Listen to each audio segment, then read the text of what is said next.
Hi, I'm Gary, and this is episode 121 of EV Musings, a podcast about renewables, electric vehicles, and things that are interesting to electric vehicle owners. On the show today, we'll be looking at, amongst other things, British Volt, a company in the UK making EV batteries. We're doing that through a discussion with Quentin Wilson. This season of the podcast is once again sponsored by our friends at ZapMap. Before we start, I wanted to welcome everyone back to the new season. This is Season 7, episodes 121 to 140. Over the next 20 weeks, we'll be looking at charge point operators, electric aviation, the Ford Marquis and the Hyundai EV6, as well as talking to the man behind Lake's Electric Van Deliveries, a 100% electric last-mile delivery company. We'll also welcome back Sarah Sloman and Pam Barbato from last season's roundtable. They'll have individual episodes where we discuss MER, Elmtronics, and Action Net Zero. Plus, I will finally finish my epic multi-episode report on the local councils and charger uptake. Pause for comic effect. Hopefully. So all that to look forward to on the show this season. If you're new to the channel, welcome. Might I suggest you have a quick look at our Basics episodes. Search for Basics on our website and that'll give you the key things you need to know about electric cars and living with them as a newbie or a potential user. Our main topic of discussion today is a chat with Quentin Wilson. Quentin is a motoring journalist who has appeared on numerous motoring shows over the years. He reviews cars of all shapes and sizes, but he's also had electric cars for quite a few years, and as happens with many people who take that path, he started to become aware of a number of the additional factors that go together with moving to electric. As a result, he's now a key figure behind two different initiatives in the EV and renewables space. He's a public face of British Volt, the recently approved and funded battery manufacturing company that are in the process of building a new factory in the northwest of England. He's also the man behind faircharge.co.uk, which is concerned with ensuring public charging meets the needs of EV drivers. In this discussion, we'll also talk about Quentin's concerns over particulate matter and pollution, hydrogen cars, what's his connection with Robert Llewellyn from Fully Charged, where he stands on fracking and nuclear power, and what his thoughts are on those charge point operators who aren't quite coming up to scratch with their offerings. We'll be chatting about all of these things today. A quick note for future listeners who might be trawling through the archives. This episode was recorded a couple of weeks after Russia invaded Ukraine, and the impacts of that were just starting to be felt in the UK, with fuel approaching £2 per litre and household heating looking to rise by well over 50% for many people. So just a bit of context for some of the discussions. Anyway, welcome Quentin. How are you? Morning, fine, thank you very much. Excellent. Now you're just 1 or 2 years older than I am, and you've been on my television talking cars for as long as I can remember, originally on Top Gear, I believe, with that well-known electric vehicle supporter, Mr. Clarkson, and then on programmes such as Fifth Gear and advising on motoring issues for programmes like Daybreak. You've also got a classic car show on Channel 5. Now, that's a pretty big petrol head CV, so what made you move to electric? Was there a road to Damascus moment? There was, and it was back on Top Gear in 1996 when I drove GM's EV1 in LA for the show. And I remember thinking, gosh, this is the future, because it was so fast, it was so quiet, it was like, nothing we'd ever seen back then. And I said to camera, look, this is the future, this is coming. And of course, as we know, GM crushed them all because they were so good and they would have competed with all their combustion cars. And then when EVs started to be available, generally available, which was 2009, I got a little Mitsubishi IMEV along with Robert Llewellyn, and we collected them at the same time from Birmingham and drove that for a couple of years, then bought a Citroen C0, then a Vauxhall Ampera, then a Zoe, then a Leaf. So all the time I was kind of campaigning for low fuel duty and talking about combustion cars. I was driving EVs every day and taking the kids to school in them, and they would say, "Daddy, don't take us in the EV." People are pointing and laughing. But it was important for me to kind of show that the technology worked. And it did. And they were fairly miserable things. I remember the IMEV would only do about sort of 50 miles to one charge and 30 miles if you put the heater on. But I never ran out of juice and the batteries were fine and there were no issues. And here we are now, and I've got a Model 3 Tesla, which is brilliant. And I've driven to France in it on 3 charges, 769 miles. And for me, that Damascene moment has been and gone, and I don't think I would ever go back to combustion cars. Totally agree with you there. Tell me why the Model 3? I mean, obviously Tesla have got a really good reputation in the market for electric vehicles and the supercharging, etc. But there are a lot more similar sorts of electric vehicles on the road at the moment, any of which you could have chosen. So what particularly sort of drew you towards the Model 3? It's the whole ecosystem of the Model 3, the superchargers, the apps, the fact that it all works so seamlessly, and you can put it into your life after a little bit of acclimatization, and it works really well. And they're fast, and they're smooth, and everything is good about them. And all the myths you hear about build quality, that's moonshine. I've not had any issues with mine over 20,000 miles, and it's just the best electric car out there. But you're absolutely right. There are loads. I mean, Kia Niro, very very good. The Hyundai Ioniq 5, even a little Zoe's a competitive car now. iPace. We're spoilt for choice. Is there a Model Y in your future, do you think? Well, it's funny you should say that. I tested a Y before Christmas, and thought it was really exceptionally good. And as we speak, my wife is at a Tesla showroom looking at one, and she's a hard nut to crack because she drives a Range Rover and likes all that traditional, conventional buttons and V8 engines. But I think we will be changing to a Model Y as well because it just works and it will fit into our life. And we've now got chargers wherever we stop. So it may only be a matter of time till we're a 2 EV family. And I can imagine that petrol prices heading up rapidly towards £2 a litre, and a Range Rover with a economy of what you're getting 15 miles to the gallon on that, or is it a little bit better? Well, when I drive it, I get 30. When she drives it, 15. Yeah. So add those two together, and it starts to make a lot of financial sense to go to. It does, and I think we're going to see this become more and more of an imperative because petrol and diesel prices aren't going to go down anytime soon, and OPEC and Russia and Saudi Arabia are going to lock us in. So we could be, and the CBR said the other day that they think that oil could reach $250, $300 a barrel over summer. So you could be looking at the £4 litre, which is going to just decimate the economy. So if you're thinking about getting an EV, now is the time before demand and prices run away. Well, I want to come back to demand and prices in a second because I think there's a whole discussion to be had about that. But before we sort of move on to this, what are your thoughts on hydrogen for passenger cars? I mean, you've reviewed hydrogen cars. Supporters say, well, you get a 3-minute refill just like a petrol car. What are your thoughts? Look, I mean, let's just look at the numbers. There are 12 hydrogen fuel stations in the UK. I think there were two hydrogen vehicles available on the market. And I think, we've sold half a dozen. I mean, they're just, they're too expensive. But the main problem with hydrogen is it's not as energy efficient as electricity. And it's 4 times more energy to move the car with hydrogen than it is with electricity. And then, can we make green hydrogen? How much that would cost? If we don't and have blue hydrogen, then there's all that carbon and it's part of a chemical process.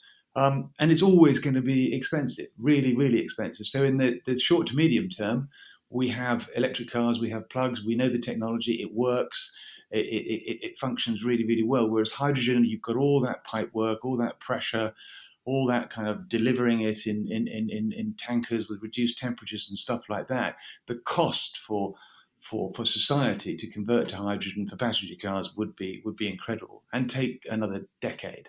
For HGVs and for marine and for maybe long-haul aviation, it has possibilities, and for electricity generation as well. But in terms of passenger cars, it just makes no scientific sense at all. 100% correct. And I think the problem I have when you doom scroll through social media, whenever somebody mentions an EV, there's always the person there saying, oh no, well, hydrogen's going to be the future. And it's only when you give them the sort of information that you've just said there that they have to then sort of rethinking, oh, well, okay, so it gives us a 3-minute refill, but what are the downsides? And I think you've just taught those up really, really well. I think it's really interesting also the anti-EV sentiment that is out there, and we underestimated it. And when I was driving my little Citroen C0s and IMEVs and Leafs, there wasn't that element of aggression, but whether it's a lobbying campaign or whether it's vested interest, but I'm seeing, and a lot of other people in the industry are seeing, this real rabid hatred of EVs, and trying to push back on the green targets that the Prime Minister has rolled out. So it's really interesting that this vested interest, I think, is now very, very worried, because this is a disruptive technology, and it's going to mean a big change for the oil majors, a big change for the repair industry. Of course, EVs don't really need any repairs at all, and there's a lot of very worried businesses. And it's all going to come down to the bottom line, isn't it? There's a lot of people who are going to lose a lot of money as a result of the transition to electric. Well, as a result of the transition off fossil fuels. So they're obviously trying to keep hold of that for as long as possible, which is why a lot of fossil fuel people are now looking at hydrogen as a way of extending their lifeline. Yeah, I mean, the amount of lobbying money that's gone into hydrogen over the last few years is incredible. And you can see that the oil companies are thinking, well, okay, we've got this pipework infrastructure and we've got all these stations, then how can we redeploy them at the minimum cost? So, yeah, it's a no-brainer when you look at the science. Just moving on now, how much has your purchase and your interaction with electric vehicles informed some of the campaigns and the initiatives that we'll be talking about in a moment? Were you aware of a lot of the things around, things like, I'm talking about solar panels, renewable energies, public charging, that sort of stuff? Was that stuff that you were aware of prior to that? Yeah, I mean, look, hand up. I'm really quite a careful bloke, and I recycle my rubbish. Always have, and not wasteful. I'm really thrifty, and I look at my children, and I think, why aren't you doing this? And all the plastic bottles go in the bin instead of the recycling bin. Mm-hmm. So yes, I was aware of solar and EVs generally, and the fact that, you can't get away from this air quality issue. We've got so many premature deaths from respiratory diseases because of air quality that it's something that's always been in my consciousness. And this slightly guilty feeling, promoting combustion cars when there's all that in the background. Well, yeah. I look back at, my carbon footprint and over, 30 odd years of business flying and that sort of stuff. And then I look forward at, I've just had solar panels installed. I've got a battery coming tomorrow, air source heat pump next week. And I'm never going to be able to offset that. But at least in my own mind, I'm heading in the right direction, even if I'm never going to get to, the destination that I really want to be. So, but this energy transition really is critical, because we have to move from fossil fuels to sustainable, renewable electricity stored in batteries and big mega batteries that can power businesses and towns and even cities. And that's available. It's not that far down the line. We have the technology. We've got, battery factories being built. We have to follow this road. And now, with energy security being a huge issue because of Putin, we need to make this an absolute central pillar of government political policy to make sure we are energy independent and can source as much of our power from renewables and geothermal and solar and hydro and offshore and onshore wind. I mean, we've got to take away the planning restrictions to onshore wind and get more wind farms built. Well, indeed. And the problem I have with that is, if you're going to take away the planning restrictions on something like wind, you've got the people in the background, the net zero groups, who are going, well, why not take away the planning restriction on fracking? And it becomes a slippery slope a little bit. We do need to look at fracking. I mean, absolutely. And we shouldn't let public protest dictate our energy policy. And if we can be dependent on or independent on gas with reserves in the UK, and if we can raise our electricity from onshore wind, let's do that, because it's critically important. So, if we listen to the protesters, nothing ever will change, and everybody's afraid of change. But we have to be bold about this and say, look, we've mismanaged our energy policy as a country for years and years and years, and we've been too busy drinking cappuccinos and driving Range Rovers to worry that Russia was filling her boots with money from the oil and gas that we bought. So this can never ever happen again. So, people who don't think wind farms are pretty, and people who think, the odd tremor from a fracking drilling is terminal. We've got to look at this and apply the science and convince them that this is the future, and we have to be energy independent and have energy security.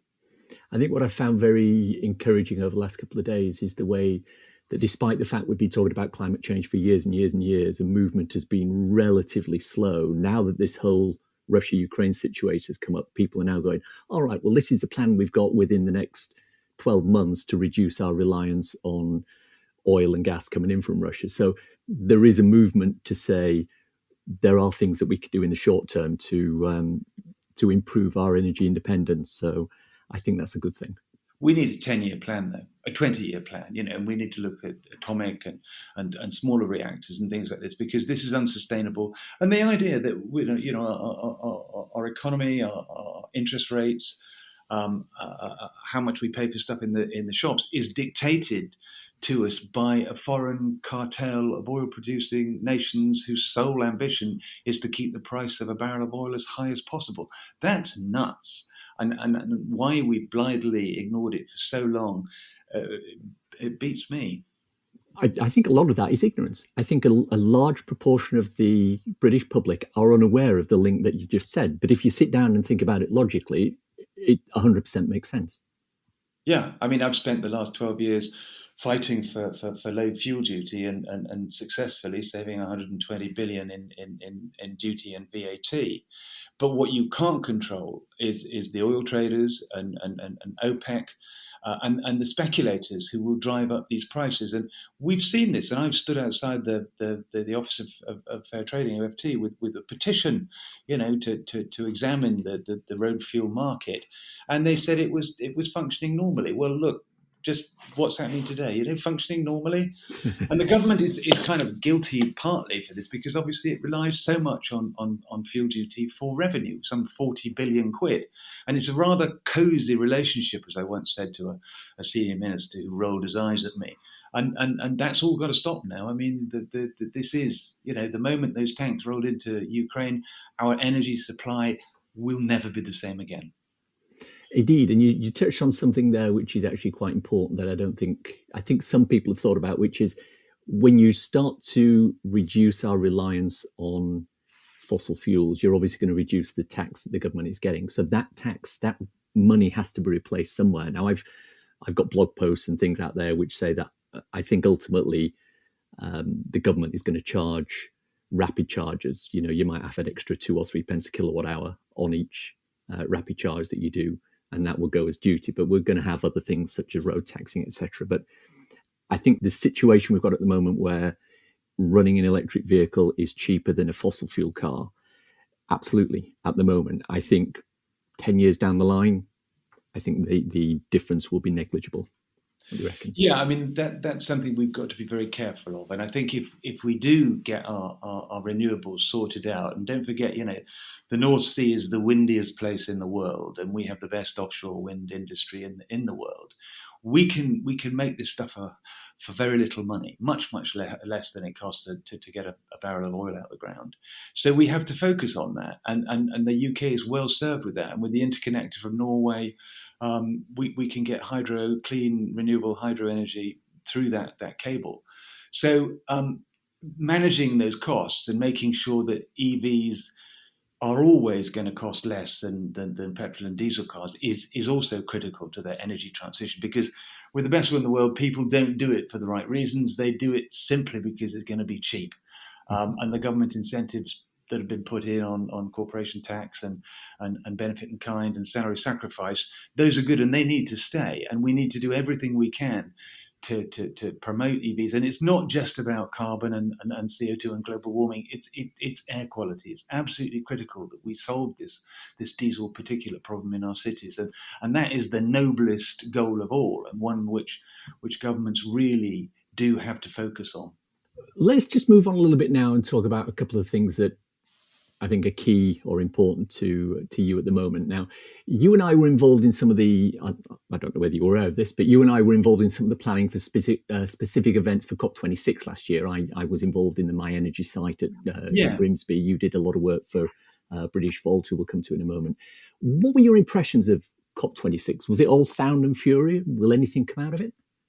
I think it was again a noble gesture by Boris, but the timing was wrong, and I think it could have been better. I think if you did it now, it would be completely different. Mm-hmm. But these things are important, and they're flagship events, and everybody sees them. And okay, not everybody signed up, and there were quite shamefully car manufacturers who didn't sign up either. Um, but we need to keep working at that, and it's really, really important to keep this stuff into the public domain and make people aware of it and talk about it and think of it. And I think, COP was a flagship moment, which a lot of people appreciated and a lot of people did back. But we've got to get to the kind of mainstream. We're talking effectively to the already converted. The challenge is talking to people who really don't give a stuff about the environment. And we need to make it a more attractive proposition for them by making it, personally beneficial. That's the sad and inescapable truth of this, that people will only change the behavior if there is a benefit to them. And that's what we've got to do. Totally agree. Talk to me about Britishvolt. What ultimately are they aiming to do, and why did you think you wanted to align yourself with them? Well, I got a call from their comms director, a lovely guy called Ben Kilby, when they'd actually got the site bought, and he said, "Look, we've got the site up here. I know you're an electric car fan. Would you like to come up and have a look?" So I thought, wow, it's 250 miles there and 250 miles back. Have I got the time for this? So I thought, no, look, I'll do it in my Tesla. I'll drive up in the electric car. I'll look at the site, talk to them, and then drive back and make a film out of it. And I did. And it was kind of, again, another moment where you think, whoa, because it's such a huge site, it's 50 full-size football pitches and 93 hectares. And it has all this renewable energy, this North Sea interconnector, and the deep water port, and it's perfectly placed. You can't make batteries if you're producing huge amounts of carbon. It must be made out of renewable electricity, and it's the best site in the country, absolutely, unquestionably. And they did it, and they got planning permission unanimously. So it was a kind of moment in history, and I thought, look, this is going to make a huge difference to our motor industry, because if we don't make batteries in this country because of the Brexit rules of origin, you will see all these car manufacturers going abroad to where the batteries are made. And that's an 8 billion quid hit to the economy. So it's really economically important that we have not just one gigafactory, but half a dozen in the UK. And for me, and the people at Britishvolt are really, really bright and passionate and motivated, and they do have this change the world DNA. And I thought, okay, what can I do to help? So they said, look, come and help us and tell us about EVs, tell us what you think about the market, what we should be doing, what sort of batteries we should be making. And here we are, I think it's about 7 or 8 months on, and they really are progressing apace. And I think it's the reindustrialization of Britain. Factories like that are low carbon and have so much recycling and renewables. This is what our future is going to look like, and it will create so many highly paid and highly skilled high-tech jobs in the north. And it's part of that leveling up. And as a template, and they've already got another factory on the stocks in Canada. We're going to see lots and lots of these things all over the world. So without batteries, there will be no energy transition. It's as simple as that. And already Britishvolt are thinking about static energy batteries and going into that market. So it's a really brave and historic, I think, moment where we can change the way we consume electricity by having all these batteries, and like in your house, and these microgrids and things like that. They've done well. They've got deals with Lotus and Aston Martin, but they're also very passionate about making sure that we get affordable batteries, and that technology that they're doing with Aston Martin and Lotus, these performance cars, will trickle down to make cheaper batteries for cheaper EVs, and that has a great social benefit as well. Now, obviously, there are potential issues with sourcing some materials for batteries from certain corners of the world. Do we know how Britishvolt are dealing with that particular aspect? Yeah, I mean, they've signed a deal with Glencore, who are going to supply cobalt.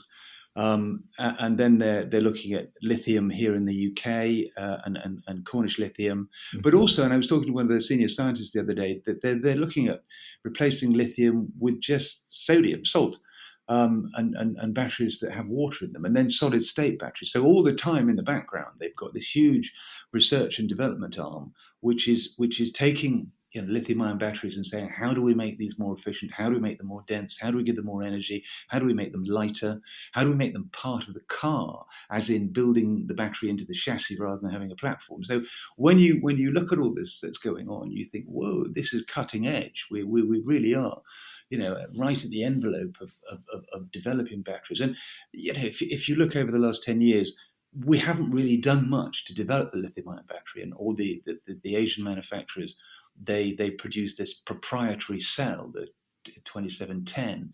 But British Volt are working on making batteries that are much denser, have more energy, and have longer life and shorter charging cycles. So it's really interesting to see, for the first time, I think, ever in history, this sort of intelligence and scientific audacity applied to the battery, and it will make a significant change. And I think if we're clever about this, we can lead the world, because the Asian battery manufacturers, they're proprietary. They just make one battery and it goes into Teslas and go into Kia Niros and EV6s and all that sort of thing.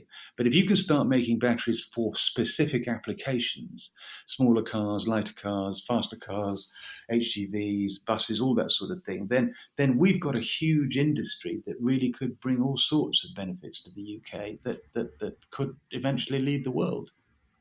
And I think the one thing we've got going for us, one of the many things we've got going for us, is that we've got some of the best battery scientists on the planet here in the UK. We've got people like Ewan McTurk, for example, who is one of the top electrochemists around the really around good the country. Yeah. And then Isabel Sheldon, OBE. Yeah. And Dr. Alan Patterson, and they are the best. And then also you've got this ecosystem in the UK. You've got the Warwick Manufacturing Group, you've got the Faraday Institute, you've got all that kind of golden triangle in the West Midlands, UK BIC, that are really pushing it. And when you go around these places, the kit is amazing. You've never seen it before. It's just unbelievable machines that make these batteries, great big melancholy elephants of things. That's really unusual. You don't see that in other countries. I mean, Tesla's got a bit of it, but this is really pushing it further and further. The other initiative you're very much involved with is Fair Charge UK. Talk to me a little bit about the genesis of that, as far as you're concerned, please. Okay, well, I did Fair Fuel UK for 12 years and got this 120 billion of fuel duty and VAT saved. But that was then, and this is now, and the world's changed. So I thought, look, we could do the same with electricity. And the problem for me was that public chargers, you pay 20% VAT, whereas if you charge your EV at home, it's 5% VAT. So that's nuts, and that disincentivizes people who haven't got parking places and on-street charging to have an EV. So that's our first mission. So we started this up with a lobbying group who'd worked with me before on Fair Fuel, and we've made quite a lot of progress. And I was with Grant Shapps the other day, and we've spoken to the Treasury, and this is about making public charging cheaper, not disincentivizing EV take-up, a wider understanding of EVs. That's really important. That educational piece is critical, because there's so many myths and urban legends about EVs, and just making sure we've got this infrastructure. And I am on the government's back. And I said to Grant Shapps the other day, I am on your case, Grant.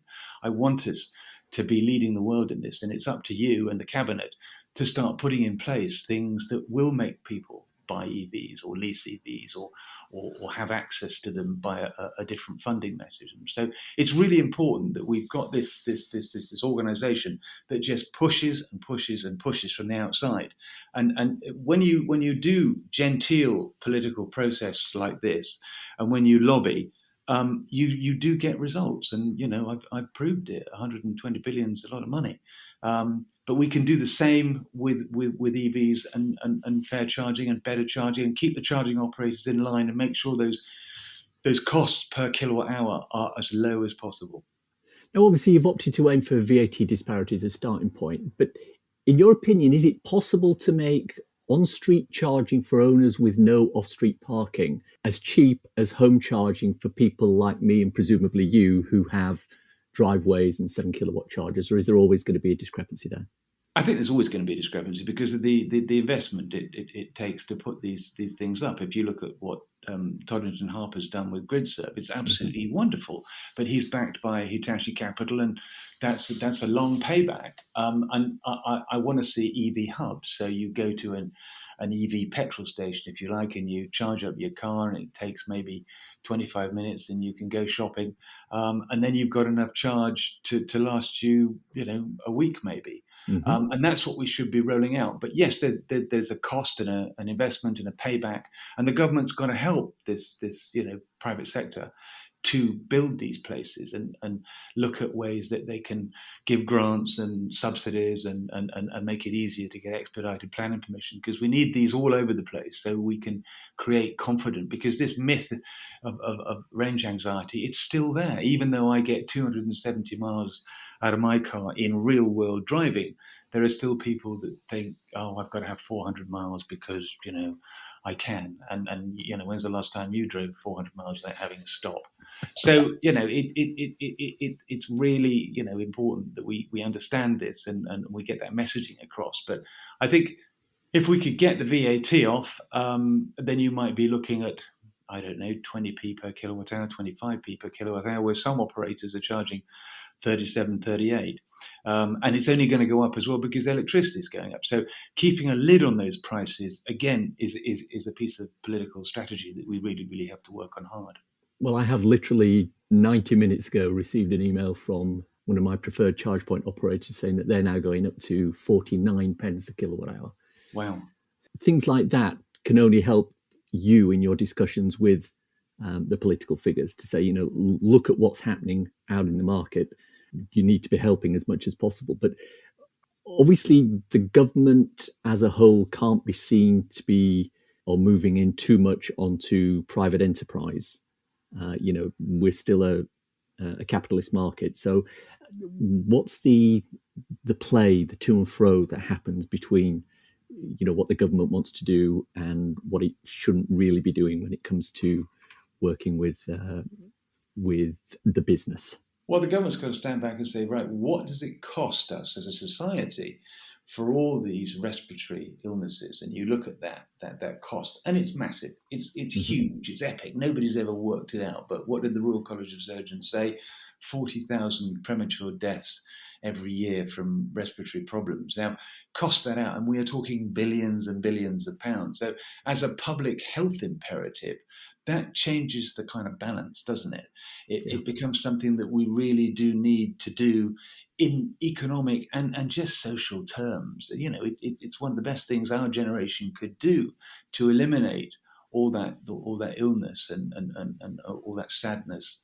So they have to balance it. Yeah, but these are strange times. We've never ever been down this road before, where we have to change our energy from polluting, dirty fossil fuels into something that is clean and cheap and renewable and available. So to create that industry, and that's what we're doing, to create it from scratch, is something we've really, really, really got to do and apply ourselves as part of our reindustrialization. This is the way ahead.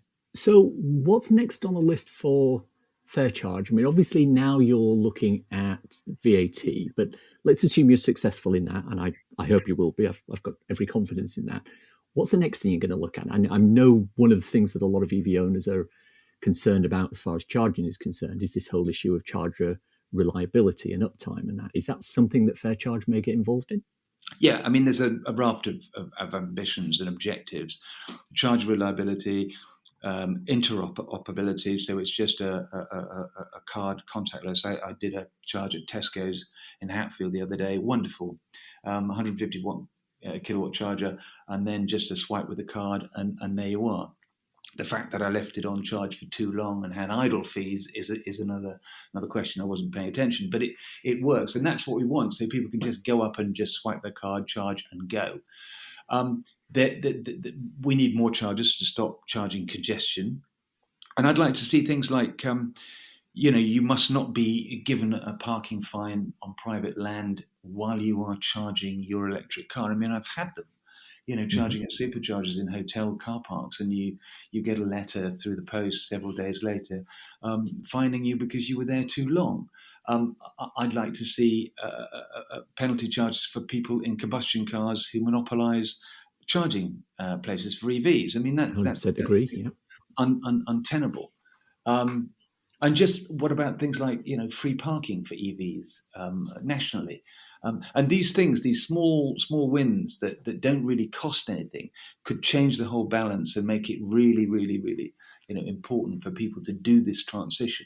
So we've got a list of things that we want to push the government to do that won't necessarily cost them any money, but would make a huge difference to the prospect of owning an electric car. And I've got a charger fitted to my house where I'm talking now, and it's not working, and it is the most annoying thing, and it's new, and it cuts out. And we need standards, and we need a proper set of objectives and values that's properly policed. So handing electrification over to people who have lived with combustion cars, we've got to make that much easier. What we're asking people to do is really quite difficult, and it means a change in behaviour and a change in mindset.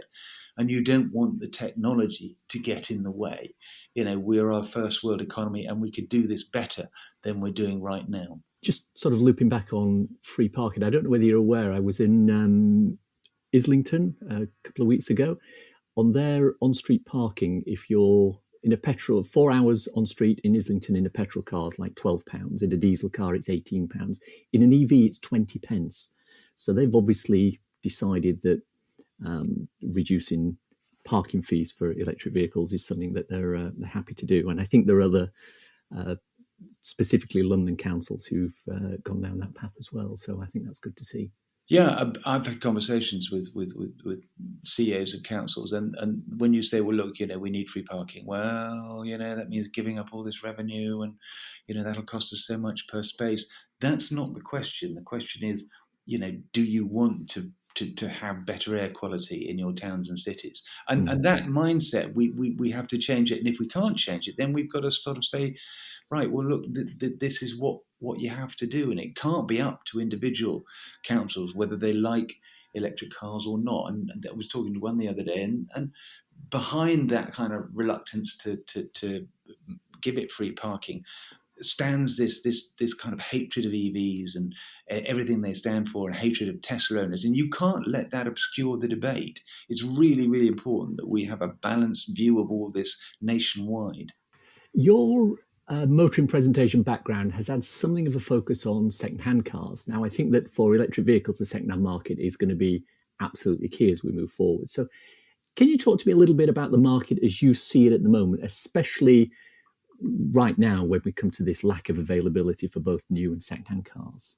Yeah, well, there just aren't enough used EVs because obviously we haven't been buying them and selling them again. It's only in the last couple of years that we've seen this exponential growth. But when I bought my first Nissan Leaf, they were weird little cars, and nobody really wanted them, and all the price guys punished them, and that they would depreciate really, really fast. And now we know that a first gen Nissan Leaf is a very valuable commodity. I remember the one I had for 3 years. I sold it to a dealer, and I think I lost £200 in depreciation over those 2 years. So they've gone up in price, and there are some Teslas. If you bought a Model X Tesla last year, you probably sell it for £8,000 more than you paid for it. So that's good, but it then disadvantages people who want affordable EVs.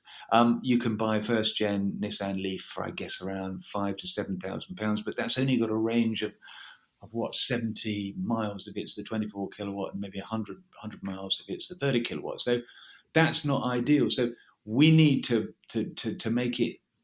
make more EVs and get more EVs into the second-hand market. And I think we need to look at funding options where there is some sort of subsidised interest-free loan or something, and I'm only thinking out loud here, because you can underwrite these things because you'll get your money back and more, because they're such a good bet and will continue to be such a good bet and in demand for quite some time yet. And so if there is a funding mechanic that you can get people into affordable EVs at £100, £200 a month, then we've got to try and do that. And the more of those we make, then the more that go back into the system and eventually become second-hand cars. And what the government's done with its corporation tax, 100% write down in the first year on EVs and the benefit in kind, that's meant that the fleets have bought them in numbers, all these I-Paces and Kia e-Niros and Teslas you see on the motorways. Those are largely fleet purchases, and those will go back into the second-hand market, but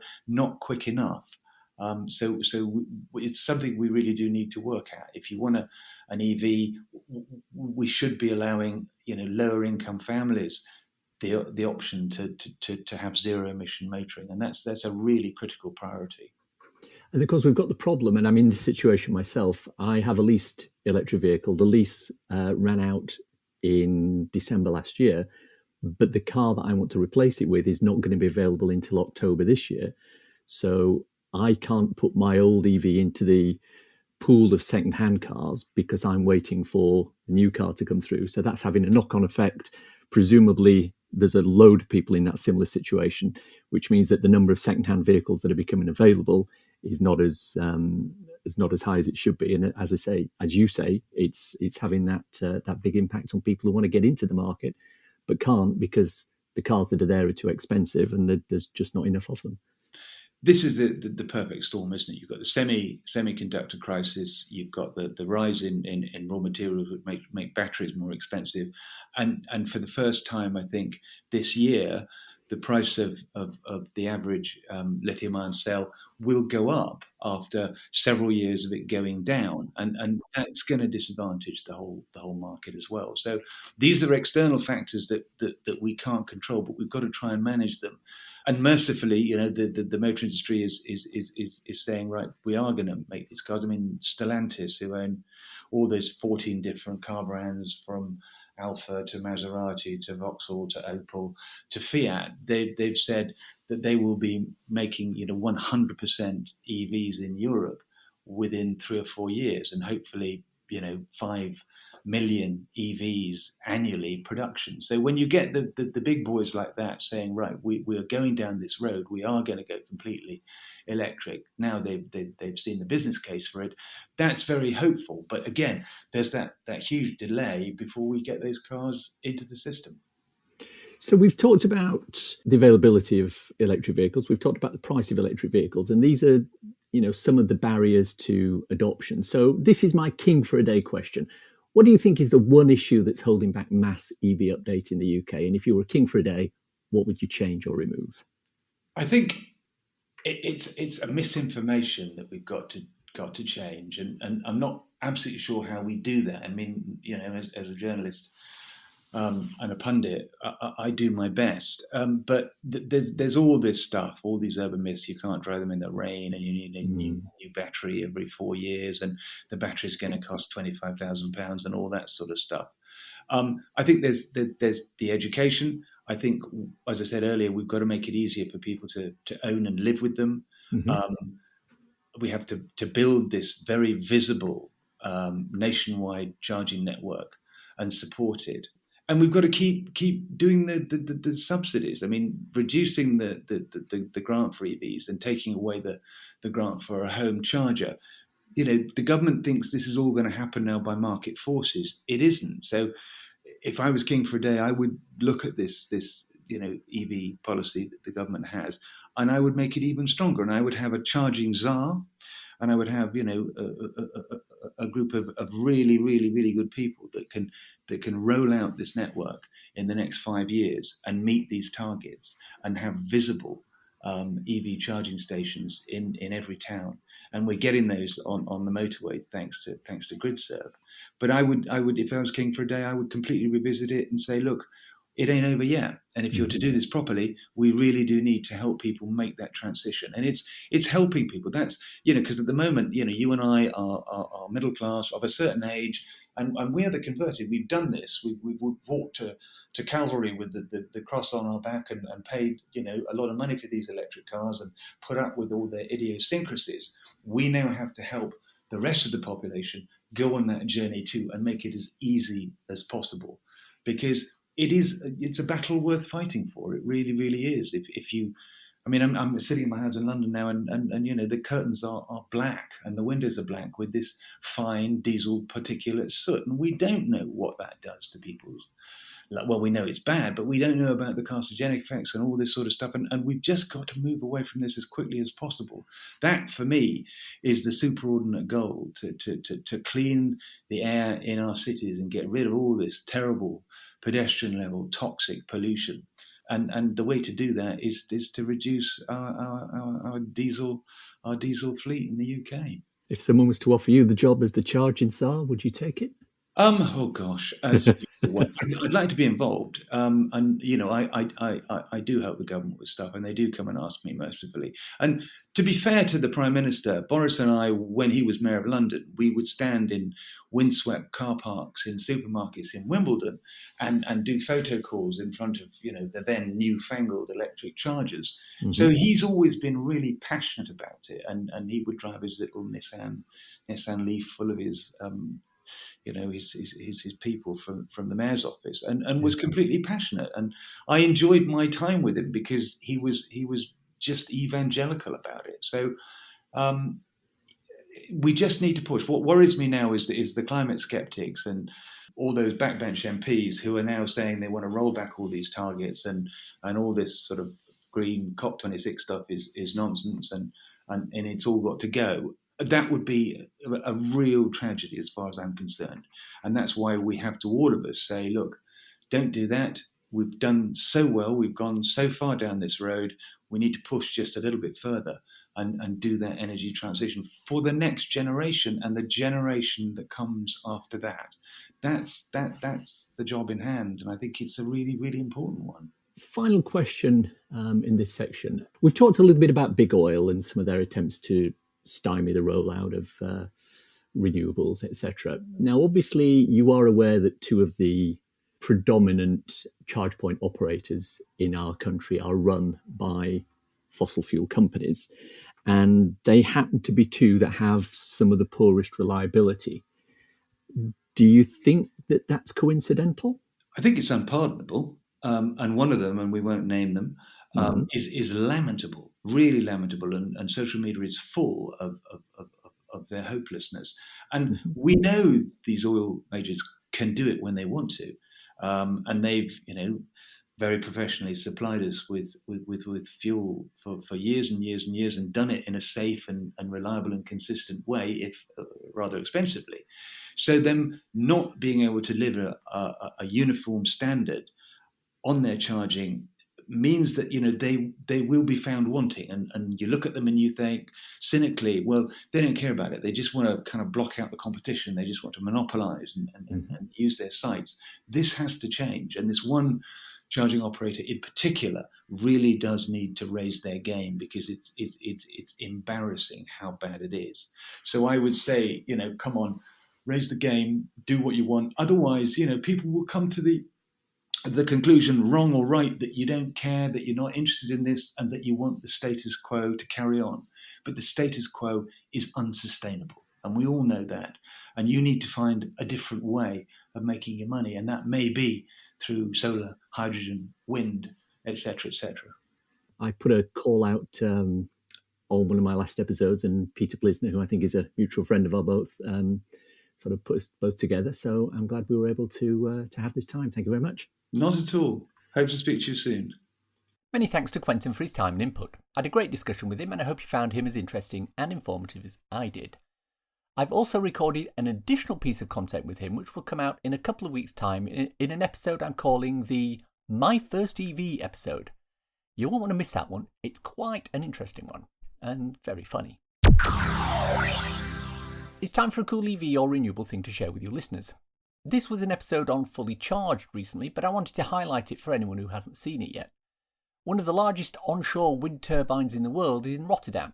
Standing a staggering 260 metres tall, the Halyard X is capable of generating 14 megawatts of power, enough to power 16,000 homes.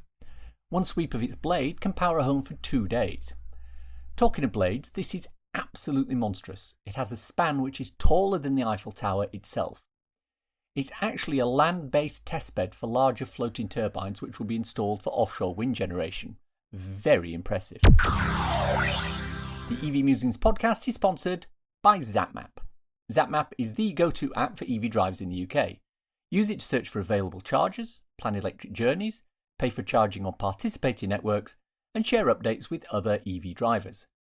ZapMap is free to download and use, with subscription plans for enhanced features such as using ZapMap in-car on CarPlay or Android Auto. And that's the show for today. Hope you enjoyed listening to it. If you want to contact me, I can be emailed at evmusings@gmail.com. I'm also on Twitter @musingsev. If you want to support the podcast and newsletter, please consider contributing to becoming an EV Musings patron. The link is in the show notes. Do you not want to sign up for something on a monthly basis? Well, that's fine. If you enjoyed this episode, why not buy me a coffee? Go to ko-fi.com/evmusings, ko-fi.com/evmusings, and you can do just that. If you want a quick reference ebook to read on your Kindle, I wrote a little something called So You've Gone Electric. It's available on Amazon worldwide for the measly sum of 99p or equivalent, and it's a great little introduction to living with an electric car. Please check it out. Links for everything we've talked about in the podcast today are in the description. If you enjoyed this podcast, please subscribe. It's available on iTunes or wherever you get your podcasts. Please leave a review as it helps raise visibility and extend our reach in search engines. If you've reached this part of the podcast and are still listening, thank you. Why not let me know you've got to this point by tweeting me at MusingsEV with the words Quentin and Bobby sitting in an IMEV. Hashtag if you know, nothing else. Thanks as always to my co-founder Simon. He's a big fan of Battlestar Galactica. He particularly loves the phrases they've created as part of the BSG universe. Toasters for Cylons, nuggets for newbies, etc. However, I told him I wasn't too happy with the curse word they created so they can swear on network TV. He totally agreed. Yeah, I think we do need to look at fracking. I mean, absolutely. Many thanks for listening. Bye-bye now.